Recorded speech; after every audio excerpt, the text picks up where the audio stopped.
Akalar, Parkentga kelib oldik. 1 minut o'tkazmay turinglar. Bitta savol tug'ilishi mumkin sizlarda. Aka, nimaga bitta mashina uchun Parkentga keldingiz deyishlaring mumkin. Buni sababi bor. O'zim bilan onam va kichkina qizimni olganman.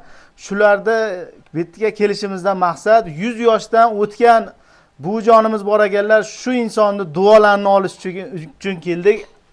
Mana ko'rishlaring mumkin. Mana buvimiz 100 yoshdan o'tganlar. Mana duo qilib beradilar. Ishni boshlaymiz keyin. Amin. Amin dedik bilaylar. Xudolar bersin dilaylar. Tanajoningiz sog' bo'lsin, umrajoningiz uzoq bo'lsin. Sizni davlatbalarim qo'llab, qo'ltalab bersin. Doim ishingizni yo'lini bersin. Balalaringiz, farzandlaringizga Xudoya katta qiz, katta o'g'il bo'lsa, yaxshi kelinlar olib, onalarni yaxshi parvarlar yurishlaringizni so'rayman hamisha. Amin. O'zingizni taniysiz, sog', otangiz bo'lsa, aligingiz bo'lsa, aka-ukalaringiz bo'lsa, Xudoya hamisha xonadoningiz, siz xotinlaringiz bilan yeganlaringiz moy bo'lsin, olganlaringiz yo'l bo'lsin. Amin. Yurganlaringiz pul bo'lsin. Amin. Aynan Xudoya. Şeki kepsiz Xudoya.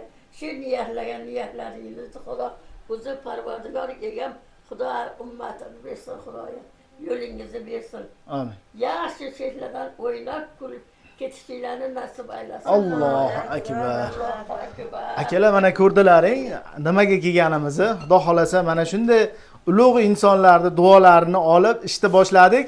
Inshaalloh chiqib akamiz mashinadan boshlaymiz. Parkentliklar kelaverasizlar, jonlaring sog' bo'lsin.